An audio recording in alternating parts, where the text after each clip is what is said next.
Now, Georgia has passed new legislation to expand gun rights. This bill has passed the House and Senate. It's expected to be signed shortly by the governor, if it hasn't already. It will allow people with gun permits to be able to carry guns in places like airports, schools, and bars, because that's exactly what you want, drunk people with guns. Hey, all right. Now, the NRA is celebrating this as a major victory for gun rights, but the Law Center to Prevent Gun Violence thinks this may be a little bit of an overreach. Now, I want to get your guys' thoughts on this. Is it an overreach, or what do you think? What do you think about the law? It's not an overreach. All right, short and to the point. This is absolutely just mental for me. I mean, first of all, over 70% of something like 70% of voters oppose this law. 70% opposing. Legislators, probably get a bit of money, get their NRA ratings and stuff like that. Still push it through.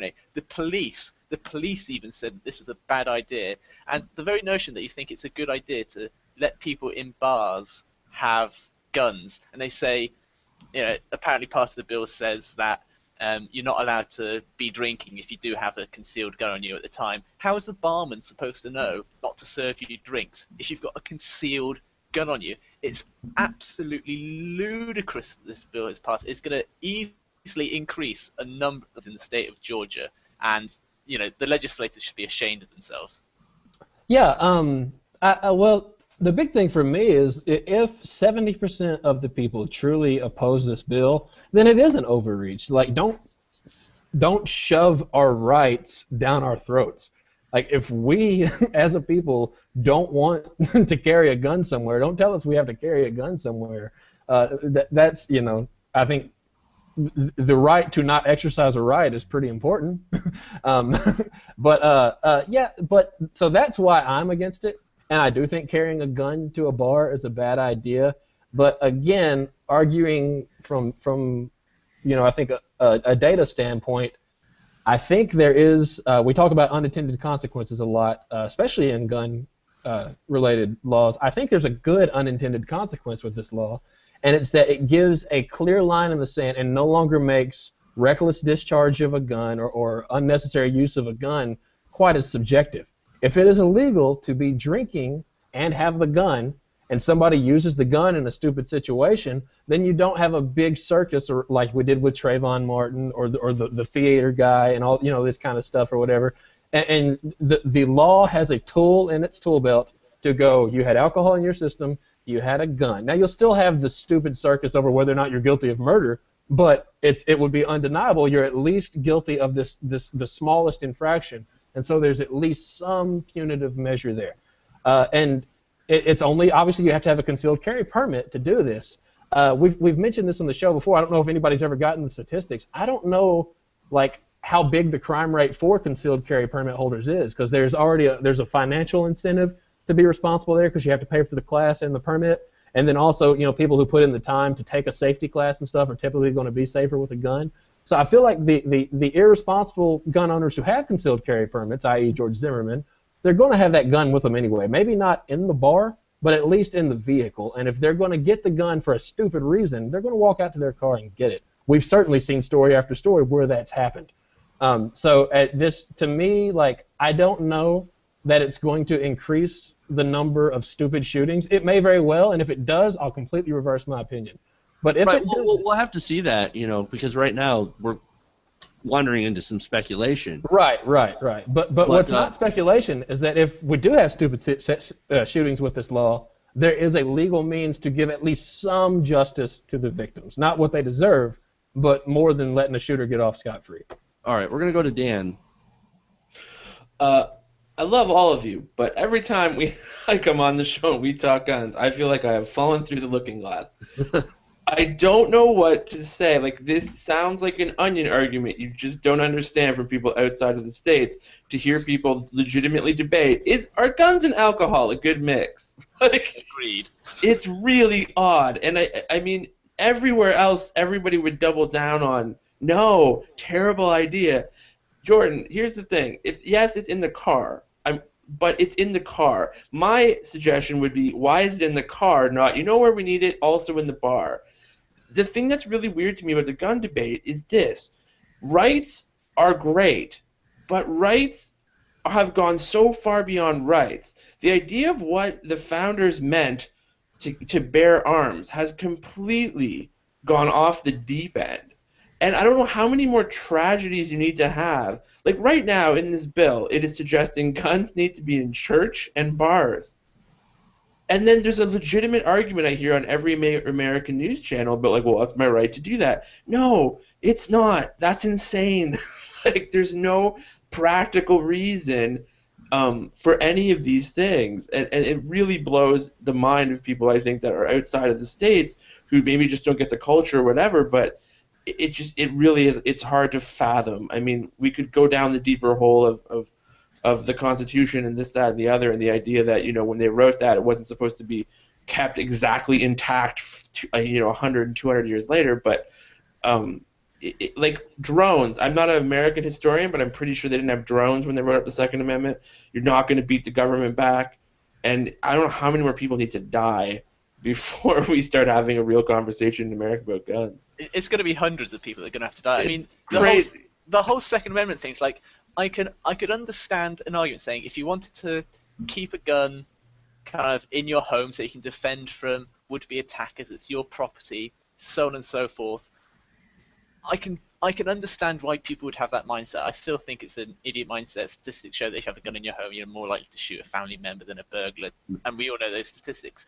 But yeah, the very idea that that legislators are thinking, yes, it is a good idea to propose a law where people will be allowed to bring guns into a place where there is alcohol, where people will be less kind of inhibited to, they might get a bit rowdy, they might mouth off a bit and get more argumentative and get into a fight, and then they pull a gun and they shoot someone. It's just absolutely mind-blowing. If somebody had proposed this bill here in the UK that, I mean, first of all, the whole idea of concealed carry weapons wouldn't get passed at all. The very idea that, oh no, you're allowed to secretly carry a gun into a bar or club, you would be laughed out of the House of Commons. You would be ridiculed. Your political career would be over. But in America, it's, well, no, of course it makes sense to bring a gun to church. Mental. Well, that's Sean. that's why you were on the losing end of the revolution. Oh! But All right. We burned down your White House. It's fine. oh no, what I wanted to yeah, that is true. Well, I'm going to make a point, and then we're going to go to Jordan and then Sean to make some other points. But I just wanted to go back to, like, this discussion is this is a perfect example of how the NRA and the, this pro-gun argument has jumped the shark. I mean, let's be real. They've won. There are over 300 million guns in America right now. So now, since they've won, they're out of ideas. They've defeated, the NRA and the gun lobby that they represent, gun manufacturers. They have defeated any attempts at gun control easily, and now Democrats are just scared to even bring it up, right? Like, even the extremely weak background check bill at one point had over 90% support in polling, and that was beaten. And now the only thing left for the gun lobby to do is to expand gun rights to places that the NRA itself and rational people a long time ago would never even thought to expand gun rights to. Schools, colleges, bars, churches. It's crazy. Yeah, all right, so let me just clarify my position. One, I think bringing a gun to a bar is a horrible idea. I think bringing a gun to church is a completely unchristian idea. Wherever else this bill lets you bring guns, I'm pretty sure is a stupid idea too, and I have to read it. That's not what I'm arguing here. What I'm arguing here is that, and Jeff opened a great door for this, like, yeah, the NRA has won, and now if you'll pardon the pun, they're shooting themselves in the foot.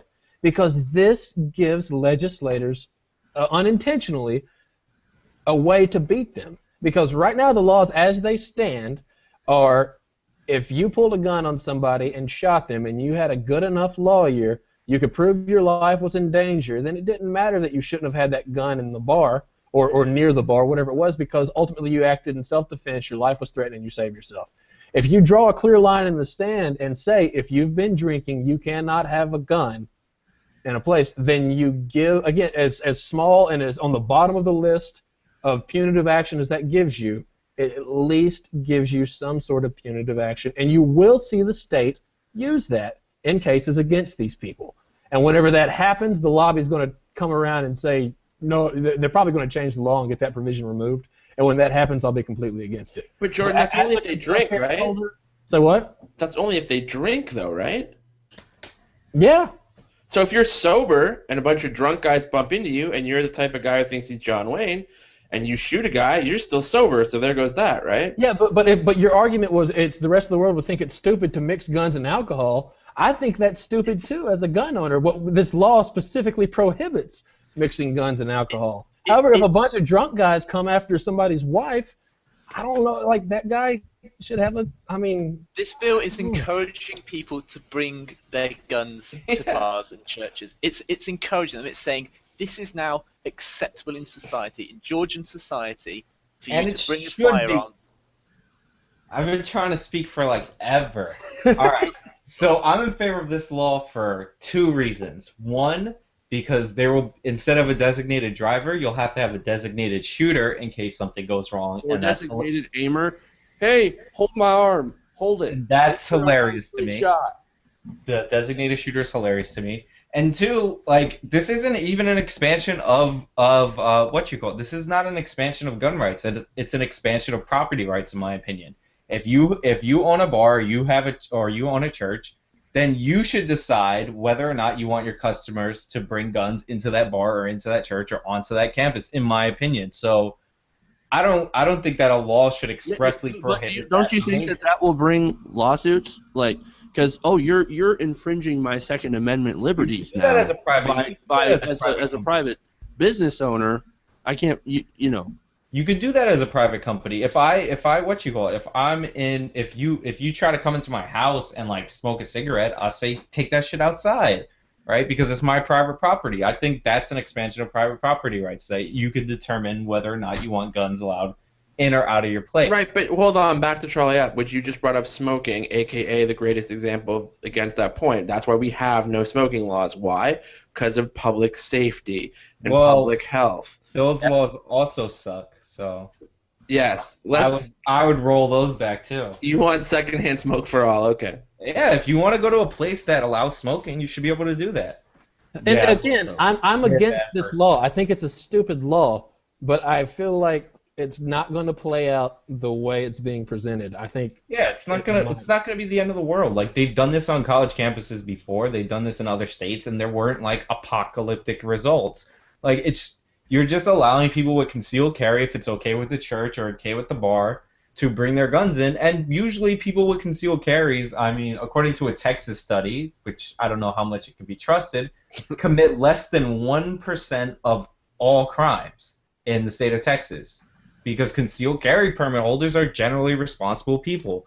So, like, it's not going to be like the OK Corral or anything like that, and it might deter physical fistfights. Explain to me legitimately, though, why. Okay, first of all, it's not going to deter fistfights. It's going to make fistfights turn into gunfights. Hey, I don't want to punch somebody in the face if I'm going to get shot back in my face. But you don't know, because that's complete. It's concealed. And the deterrent. That's the deterrent factor. The deterrent factor is BS. It's not a deterrent. No, it's not. That is the deterrent factor. That's why I'm against open carry but pro concealed. However, there's not a deterrent factor. You have the highest rate of gun crimes like anywhere because you have guns. Gun crimes. You're not counting, like, everybody always says gun crimes, but you're not like comparing it to other crimes that are deterred or decreased by the presence of guns. Yeah, but you're not looking at countries that don't have these gun laws that you guys have. Yeah, and you're more likely to have your house broken into while you're home if your country. No, you're not. It is true. No. Burglaries are higher in cities in this country that have stricter gun control because there's less fear of being shot back at. That's the fact. Like, you can look it up. I mean, this is insane. I mean, first of all, it's concealed. So it's saying, private bar owners, whatever, they'll be able to say, I don't want guns in my bar, so, please don't bring your guns in. They don't know who's bringing the guns in. No, that's true now. That's a ridiculous argument. They're concealed. And they're concealed now, so if you bring one in illegally, the bartender doesn't know. That argument makes no sense. And again, you're making me argue for a law that I'm against because you're making a dumb argument. If you're going to say it's concealed, the bartender doesn't know, that applies whether or not it's legal. But you're opening it up to legality.